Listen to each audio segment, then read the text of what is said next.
বড়ই পাতায় গরম জলে মানুষ মারা গেলে কেন মৃতকে গোসল করানো হয় সেটা কিন্তু আমরা কখনো ভেবে দেখি না। আমরা জাস্ট জানি যে এটা একটা ইসলামিক রুলস।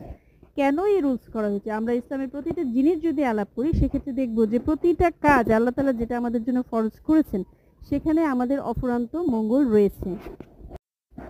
তদ্রূপ নিম পাতাতেও অফুরন্ত গুণের ভান্ডার বলে মনে করি এবং এটাই হয়, এটি একটি অ্যান্টিসেপটিক। আপনার শরীরে যদি অনেক খোস পাচড়া থাকে এভাবে পাতাটাকে সিদ্ধ করুন। সিদ্ধ করে যখন এর সমস্ত রসটা বেরিয়ে যাবে এই রসটাকে একটি কাপে এভাবে ঢালুন। ঢালার পরে পানিটাকে ঠান্ডা করুন।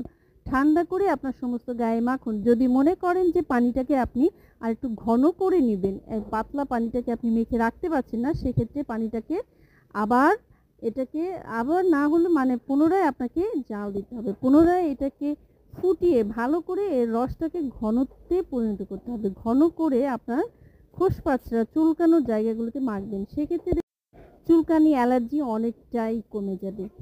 আপনার ঘায়ের ব্যাকটেরিয়াগুলোকে ধ্বংস করে দেয়।